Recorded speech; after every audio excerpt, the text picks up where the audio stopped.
Bab 1899. Pangeran Willy baru saja menutup telepon. Robin bertanya dengan cemas. Pangeran, apa Tuan El mengetahui sesuatu? Menurutku, ucapan terakhirnya tadi mengandung arti terselubung. Pangeran Willy mengangguk. Seharusnya sudah tahu. Ini, Robin panik. Apa yang dia tahu? Apa dia tahu Nona Dewi datang ke kamar? Dan Anda berbohong?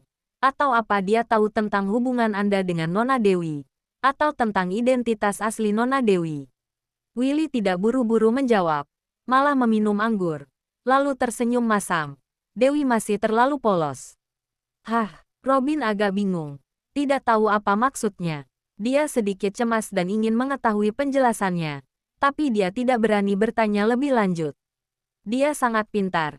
Tidak ada yang bisa disembunyikan darinya. Pangeran Willy menghela nafas. Aku juga polos. Malah mengira bisa bersembunyi darinya untuk sementara dan membawa Dewi pergi. Jangan mengambil risiko apapun. Robin mengingatkan dengan cemas. Pengaruh kita di keluarga kerajaan sangatlah kecil dan kita tidak terlalu dipandang. El adalah satu-satunya kesempatan bagi Anda untuk berdiri tegak. Jika menyinggung perasaannya, maka tidak ada jalan lain. Tapi, aku juga tidak bisa membiarkan sesuatu terjadi pada Dewi. Pangeran Willy masih ragu-ragu. Tanpa dia, aku tidak akan bisa hidup sampai hari ini. Pangeran, pikirkanlah dari sisi yang berbeda. Robin berkata dengan cemas. Tuan El ingin menikahinya dan tulus padanya. Ini hal yang baik, bukan hal yang buruk. Kita seharusnya mendukungnya. Jika Anda membawa Nona Dewi pergi saat ini, berarti Anda mencuri cintanya. Dan ini adalah kesalahan Anda. Jika masalah ini terungkap, nanti tidak hanya reputasi Anda yang akan hancur, tapi El juga akan kokoh. Tidak akan terjadi konflik besar antara Nona Dewi dengan Tuan El. Jika dia benar-benar tidak ingin menikah, dia bisa mengungkapkan identitas aslinya pada Tuan El, kemudian mencari alasan untuk pergi ke negara Maple untuk menjalani pengobatan. Bukan seperti ini, dia jadi punya kesempatan untuk melarikan diri. Anda jadi tidak perlu ikut campur. Kamu benar, Pangeran Willy tidak mendengarkan kata-kata sebelumnya. Tapi dia juga tidak mendengarkan kalimat terakhir. Tiba-tiba, matanya berbinar dan muncul sebuah ide. Tidak mungkin membawa Dewi pergi dari pengawasan Lorenzo. Sebaliknya jika Lorenzo mengizinkannya pergi, maka maknanya akan berbeda. Pangeran, baguslah jika Anda paham. Robin yang sebelumnya sudah putus asa, akhirnya merasa lega. Dewi sedang berpikir. Dia tidak ingin melibatkan Willy. Lagi pula dia mengerti bahwa Willy juga tidak mungkin membawanya pergi di bawah pengawasan Lorenzo. Setelah melalui banyak pertimbangan, dia memutuskan untuk mengandalkan dirinya sendiri. Tapi, mengandalkan diri sendiri pun bagaimana caranya? Jika di hutan, dia adalah ratu. Tidak ada siapapun yang bisa menangkapnya. Tapi ini adalah negara orang. Kastil yang dingin. Dia benar-benar tidak bisa menemukan kesempatan. Tepat saat dia sedang berpikir, ponselnya bergetar. Panggilan masuk dari Brandon. Dewi mengangkat telepon dengan cepat. Halo. Hei. Bagaimana kabarmu? Masih terjebak di kota Snowy. Bagaimana kamu tahu? Begitu Dewi bertanya. Dia merasa pertanyaannya tidak masuk akal. Lorenzo membawa pergi dari tangan Brandon. Tentu saja dia tahu. Dan kediamannya memang ada di kota Snowy. Bagaimana mungkin dia tidak tahu? Saya terus berpikir, tapi tetap tidak bisa mendekati Lorenzo. Aku mungkin tidak bisa membantu, tapi aku punya ide bagus. Bagaimana caranya? Dewi bertanya dengan tergesa-gesa. Perangkap cantik. Apa? Karena dia menyukaimu dan benar-benar ingin menikah denganmu. Sebaiknya kamu berkompromi dulu. Biarkan dia mengendurkan kewaspadaannya. Kemudian cari kesempatan untuk melarikan diri. Bagaimana caranya berkompromi? Setuju menikah dengannya, lalu kabur. Meskipun ini adalah ide yang buruk, tapi tidak ada jalan lain. Brandon sangat tidak berdaya. Selama dia mengendurkan kewaspadaannya, kamu akan memiliki kesempatan untuk melarikan diri. Bab 1900. Kamu berpikir terlalu banyak. Lorenzo sulit dihadapi. Dari awal sampai sekarang, aku tidak bersedia menikah dengannya. Tapi dia tetap bersikeras pakai caranya sendiri. Sekarang dia sudah mulai mempersiapkan pernikahan dan memberitahu orang-orang bahwa kami akan menikah. Sudah tidak penting lagi apa aku bersedia atau tidak. Kalau begitu kamu harus ubah sikapmu. Menjadi lebih patuh dan lembut padanya. Kemudian cari kesempatan berduaan dengannya di luar. Lalu setrum dia dan ambil kesempatan untuk kabur. Brandon dengan sabar mengajarinya sedikit demi sedikit. Dalam aspek percintaan, kamu masih seperti selembar kertas kosong. Tidak ada pengalaman apapun. Jadi kamu harus bawa ponselmu setiap saat.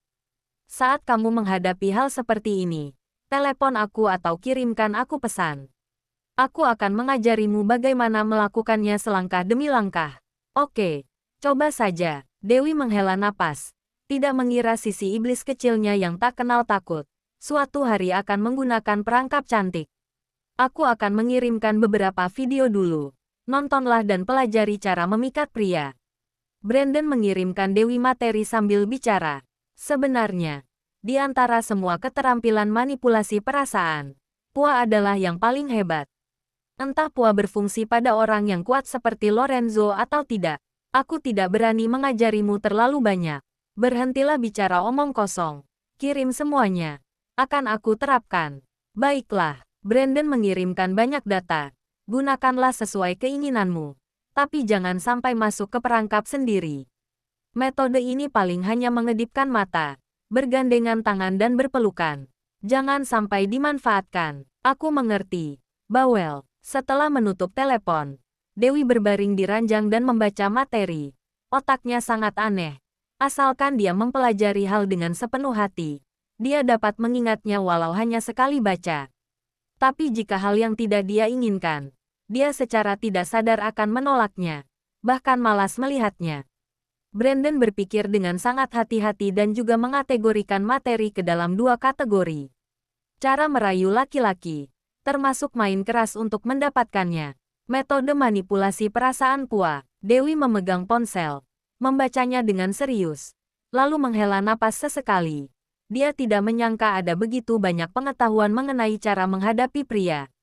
Jika berhasil mempelajari semuanya ini, seharusnya bisa menangani Lorenzo kan.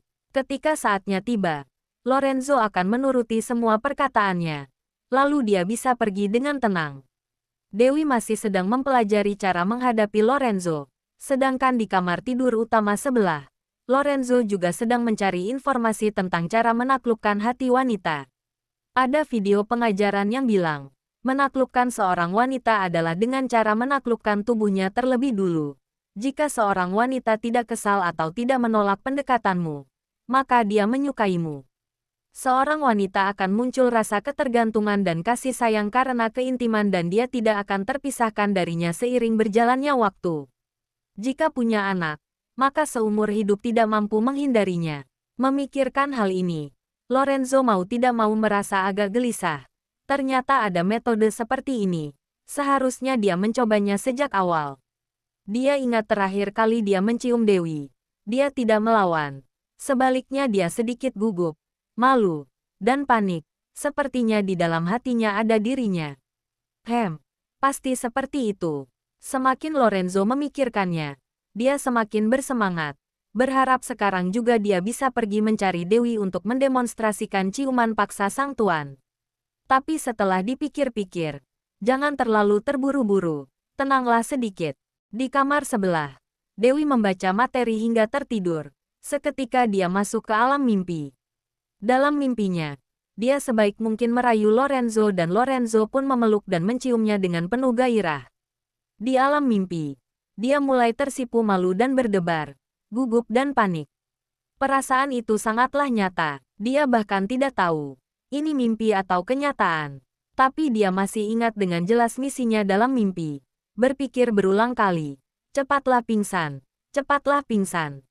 Asalkan Lorenzo pingsan, dia bisa kabur. Namun, sampai dia terbangun dari mimpinya, Lorenzo tidak pingsan. Ciumannya semakin lama semakin dalam. Bab 1901. Keesokan paginya, Dewi terbangun dari mimpi. Wajahnya memerah, dan masih ada perasaan yang tidak bisa dijelaskan di dalam hatinya. Mati rasa dan kesemutan, selembut sengatan listrik. Dia bangun dengan linglung, memeluk bantal sambil melamun. Aneh sekali. Kenapa bisa bermimpi seperti ini? Bahkan jika karena membaca materi itu sebelum tidur, seharusnya mimpi bagaimana mengendalikannya. Dan kemudian kabur dari sini. Kenapa bisa jadi mimpi erotis? Memikirkan hal ini, Dewi tersipu malu hingga wajahnya memerah. Saat masih berpikir liar, terdengar suara ketukan pintu di luar. Nona Wiwi, apa Anda sudah bangun? Sudah, masuklah. Dewi meregangkan pinggangnya dan bangkit berdiri dengan malas. Nora masuk bersama beberapa pelayan sambil mendorong troli berisi beberapa pakaian baru. Kenapa menyiapkan pakaian untukku lagi? Dewi menyipitkan matanya dan menatap para pelayan. Pakaian di lemari bahkan belum semuanya dipakai. Tuan sudah menyiapkan beberapa pakaian santai untuk Anda, kata Nora sambil tersenyum. Dan juga, hari ini harus memilih gaun pengantin dan perhiasan. Anda sudah harus mempersiapkannya. Dewi tertegun. Benarkah? Pernikahan sudah diumumkan secara internal. Nora berseri-seri dan sangat bahagia. Tuan pergi ke kantor pagi-pagi sekali. Katanya dia akan umumkan pernikahan kalian di ruang rapat dewan pagi ini. Mendengar kata-kata ini, Dewi tidak bisa menahan raut wajah cemberutnya. Saat Lorenzo mengatakannya, dia tidak menganggapnya serius. Sedangkan setelah tahu dia serius, dia mulai agak panik. Jika berita menyebar, maka kelak dia tidak akan bisa kabur. Untungnya, yang dia umumkan sekarang hanyalah identitas palsunya dan tidak ada yang tahu bahwa dia adalah tabib dewa. Nona Wiwi, Nona Wiwi, teriak Nora beberapa kali sebelum Dewi sadar kembali. Kartu keluarga, alamat rumah, status keluarga Anda. Apa bisa beritahu aku semuanya? Tuan memintaku untuk menanyakannya pada Anda. Jadi Tuan bisa atur orang untuk menjemput keluarga Anda. Tanya Nora sambil tersenyum. Aku tidak punya keluarga, Dewi berseru. Aku seorang anak yatim piatu. Nola membeku sejenak, lalu memandangnya dengan sedih. Tidak apa-apa, Nona Wiwi, kelak kami akan menjadi keluargamu. Setelah mendengar kalimat ini, Dewi merasa agak terharu dan berkata, terima kasih. Tuan juga tidak punya keluarga. Ada baiknya kelak kalian saling bergantung satu sama lain. Nora menepuk punggung tangan Dewi dan berseru. Sejak lahir, Tuan sudah terlantar. Bibinya membawanya pulang saat Tuan berumur 10 tahun. Saat itu, keluarga Mor masih ramai dan banyak orang yang tinggal di kastil. Tapi kemudian, mereka semuanya ingin berjuang merebut posisi penguasa, bahkan berniat melukai Tuan. Untungnya, bibinya melindunginya sekuat tenaga dan mencari orang untuk mengajarinya beberapa keterampilan. Kemudian, saat bibinya mengalami kecelakaan, Tuan masih muda. Orang-orang itu bahkan lebih terang-terangan melukainya dengan perbuatan keji dan cara-cara kejam. Bahkan aku saja tidak tahan melihatnya. Sayangnya, keluarga besar Mor tidak ada satupun yang mau menampung seorang anak. Mereka semua adalah keluarga inti. Malah ingin membunuh seorang anak berusia 16 tahun. Nora tidak lanjut bicara. Matanya merah dan dia sangat emosional. Dulu aku merawat bibinya. Kemudian bibinya memintaku untuk merawat Tuan. Aku melihatnya tumbuh dewasa dan aku paling tahu penderitaannya. Meskipun di mata orang luar, dia sangat kuat dan berkuasa. Tapi di hatiku, dia selalu seperti seorang anak kecil. Dia tidak banyak bicara dan tidak emosional. Orang lain menyebutnya berdarah dingin dan kejam. Tapi menurutku dia hanya berusaha melindungi dirinya sendiri dan menjaga keluarga ini. Saat itu, bibinya pernah bilang padanya bahwa keluarga ini harus dijaga. Bila perlu, bisa berantas kanker-kanker itu. Meskipun darah lebih kental daripada air, sekali memburuk, mereka akan lebih buruk dari musuh. Tuan selalu menjaga keluarga ini dengan sepenuh hati, demi mengikuti keinginan bibinya. Tapi, bibinya telah tiada dan Tuan juga sudah tidak punya keluarga lagi. Selama ini, Tuan tidak pernah tersenyum. Dan sekarang ada Anda. Akhirnya Tuan bisa tersenyum lagi. Nona Wiwi, aku sangat berharap Anda dan Tuan bisa hidup bersama dengan baik. Bab 1902. Mendengar kata-kata ini, hati Dewi sedikit tergerak. Dia tidak tahu banyak tentang masa lalu Lorenzo. Hanya mendengar bahwa dia berdarah dingin dan kejam, serta akan melakukan apa saja demi mencapai tujuannya. Legenda mengatakan bahwa saat dia berusia 16 tahun, demi merebut posisi penguasa dalam keluarga, dia meracuni seluruh keluarga Mor dalam semalam. Matanya merah dan kemudian dia keluar dari kastil sambil berlumuran darah. Pada saat itu, dia mirip seperti iblis. Semua orang takut padanya. Bahkan mendengar namanya saja sudah ngeri. Dewi sejak awal sudah pernah mendengar legenda ini. Itulah sebabnya dia sangat ingin kabur. Tapi sekarang Nora menceritakan hal ini dari sudut pandang lain dan membuat Dewi mulai melihat Lorenzo dengan pemikiran baru lagi. Nona Wiwi, apa aku terlalu banyak bicara? Nora merasa agak tidak enak hati. Aku harap aku tidak mengganggu Anda. Tidak, Dewi tersenyum kecil pada bibi Nora. Lanjutlah bekerja. Aku sudah bangun. Oke, aku siapkan sarapan. Nora bergegas pergi. Setelah Dewi mandi dan mengganti pakaiannya, dia turun untuk sarapan dan menemukan bahwa Willy juga ada di ruang makan. Dia sedang membaca koran dengan santai, bersama Robin yang menemaninya. Para pelayan di rumah sangat menghormatinya dan ini bukan pertama kalinya dia mengunjungi kastil ini. Dewi turun dan dengan santai menyapa Willy. Pagi Willy. Begitu kata-kata terucap dari mulutnya dia merasa agak bersalah dan melihat kembali ke pelayan di sekitarnya. Untungnya, semua orang tidak memperhatikan. Pagi, Nona Wiwi. Willy sangat tenang. Apa tidurnya nyenyak tadi malam? Lumayan. Dewi duduk dan pelayan membawakan susu hangat untuknya. Banyak minum susu bagus untuk kesehatan. Willy memandangnya sambil tersenyum. Dewi makan tanpa memperhatikan tatapannya. Saat ini, Wezo masuk dan berkata, Nona Wiwi, mobilnya sudah siap. Pergi kemana? Dewi bertanya. Nona Wiwi, Anda lupa. Tuan ingin Nona memilih gaun pengantin dan perhiasan untuk pernikahan hari ini. Tadi aku sudah memberi tahu Anda. Jelas Nora sambil tersenyum. Oh, Dewi merasa agak tertekan. Tapi memikirkan rencana Brandon. Dia tetap berkompromi. Pergi setelah sarapan saja. Oke. Aku ambilkan mantel Anda. Nora sangat senang dan buru-buru menyuruh orang mengambilkan mantel dan sepatu bot Dewi. Pilih gaun pengantin. Willy sedikit mengernyit dan bertanya dengan cemas. Apa pernikahannya sudah ditetapkan? Iya. Tuan akan mengumumkannya di rapat dewan hari ini. Jawab Wezo. Willy memandang Dewi dengan rumit. Ragu untuk bicara. Tidak ada yang bisa mengubah keputusannya. Dewi mengisyaratkan. Lalu meletakkan peralatan makan. Aku sudah kenyang. Ayo. Nona Wiwi. Pakailah mantelnya dulu. Nora mengenakan mantel pada Dewi dan berkata dengan prihatin. Di luar dingin. Jangan sampai masuk angin. Aku tahu. Terima kasih, Bibi Nora. Dewi tersenyum padanya. Lalu naik mobil bersama beberapa pengawal. Willy memperhatikannya pergi dan kehilangan nafsu makan.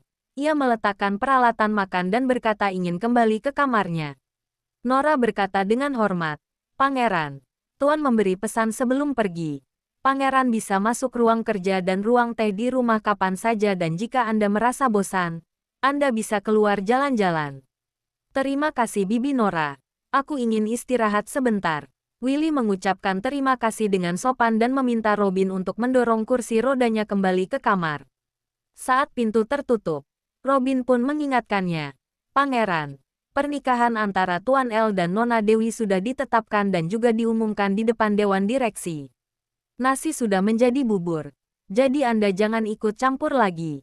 Aku khawatir orang-orang dari 3 keluarga besar dan kalangan politik akan menyerang Dewi. Willy berkata dengan serius. Pernikahan El akan mempengaruhi masa depan keluarga Mor. Jika dia sembarangan menikah dengan orang tanpa latar belakang yang jelas, maka mereka akan menduga-duga, lalu memakai segala macam cara untuk mengacaukannya. Bab 1903. Tuan El akan melindunginya. Negara Emron adalah wilayahnya dan semua orang di sekitarnya adalah kaum elit. Tidak ada yang bisa menyentuh Nona Dewi. Robin membujuk dengan sungguh-sungguh. Pangeran, jangan terlalu ikut campur dan hadirilah pernikahan dengan tenang. Willy terdiam sejenak, lalu berkata dengan suara rendah. Kalau Dewi baik-baik saja, aku tidak akan ikut campur. Tapi, kalau tidak, aku harus membawanya pergi. Robin menghela napas dalam-dalam. Tidak berani berkata-kata lagi. Dia tahu. Begitu Willy sudah memutuskan, Tidak ada yang bisa mengubahnya. Dia hanya berharap pernikahan antara Lorenzo dan Dewi bisa berjalan lancar atau Dewi bisa kabur dengan kemampuannya sendiri. Pokoknya, jangan melibatkan tuannya. Dewi ada di dalam mobil dan tiba-tiba merasa pusing. Ada rasa sakit yang luar biasa di kepalanya. Seolah-olah penusuk mencongkel otaknya dengan keras, mencoba melepaskan tengkoraknya. Dia memegang kepalanya dengan satu tangan dan menutup matanya, merasakan sakit yang nyata. Menurut dokter, kondisinya memburuk dan pecahan logam itu menekan saraf otaknya dan operasi harus segera dilakukan. Nona Wiwi, Anda kenapa? Sony yang berada di kursi penumpang melihat Dewi kesakitan dan buru-buru bertanya, apa tidak enak badan? Dewi tidak bicara. Dia memegang kepalanya dengan satu tangan dan menekan titik akupuntur dengan tangan lainnya untuk menghilangkan rasa sakit. Nona Wiwi, Sony masih ingin bertanya, tapi tiba-tiba berhenti. Penampilannya begitu familiar. Sepertinya dulu tabib Dewi juga seperti ini saat sakit kepala. Ada apa? Tanya Wezo cepat. Mungkin tidak enak badan. Parkir dulu mobilnya di pinggir jalan dan biarkan Nona Wiwi istirahat, kata Sony buru-buru. Wezo memarkir mobil di pinggir jalan. Aku belikan Nona Wiwi segelas kopi hangat. Kamu jaga dia baik-baik. Baik, Sony memperhatikan Wezo pergi. Menoleh pada Dewi dan bertanya dengan hati-hati. Apa Anda adalah tabib Dewi? Dewi agak terkejut, lalu mendongak dan menatapnya dengan pandangan kabur. Benar, Sony mendapat jawaban dari reaksinya. Sejak awal aku selalu merasa agak mirip. Meskipun gaya pakaiannya berbeda, tapi suaranya dan cara bicaranya dan juga matanya. Jangan beritahu orang lain. Dewi mengingatkan dengan suara rendah. Aku tidak akan beritahu. Sony bertanya dengan cemas. Tabib Dewi, apa luka di belakang kepala Anda masih belum sembuh? Apa Tuan tahu? Kita ke rumah sakit saja. Tidak perlu. Dewi menggelengkan kepalanya. Berpura-pura saja kamu tidak tahu apa-apa. Baik, meskipun Sony tidak begitu mengerti. Tapi dia mengangguk. Kalau begitu Anda. Sebelum dia selesai bicara, Wezo sudah kembali sambil membawa kopi hangat. Nona Wiwi, minumlah kopi hangat. Terima kasih. Dewi sekarang sudah sedikit lega. Mengambil kopi panas. Dan bersandar di kursi. Ayo. Baik, Wezo menyalakan mobil melaju dan bertanya dengan prihatin. Nona Wiwi, kalau Anda merasa tidak enak badan, apa kita ke rumah sakit saja dulu? Oke, Dewi melirik ke kaca spion dan ada dua mobil di belakang. Keduanya diutus oleh Lorenzo untuk melindunginya. Jika pergi mencoba gaun pengantin, Lorenzo seharusnya akan datang juga. Dia selalu membawa banyak orang dan akan semakin sulit baginya untuk kabur. Jika sekarang ke rumah sakit, ada banyak orang di sana dan mungkin ada kesempatan untuk kabur. Lagi pula saat melakukan pemeriksaan di rumah sakit, para pengawal ini tidak bisa ikut masuk dan ada jeda waktu di dalam ruangan yang merupakan kesempatan yang baik untuk kabur. Segera, mobil melaju ke rumah sakit. Sony dan Wezo, serta rombongan mengawal Dewi ke rumah sakit. Wezo hendak menelepon rumah sakit, tapi Dewi segera menghentikannya. Hanya konsultasi dengan dokter. Jangan mempengaruhi orang. Akan berdampak buruk. Betul juga. Wezo dengan cepat menutup telepon. Anda dan Tuan akan segera menikah. Dan Tuan juga tidak menonjolkan diri akhir-akhir ini. Kalau begitu, aku langsung carikan dokter untuk Anda saja. Oke, jangan lupa like, komen, dan subscribe. Ya, terima kasih untuk semuanya yang sudah subscribe, like, dan komennya. Tunggu terus kelanjutannya. Ya.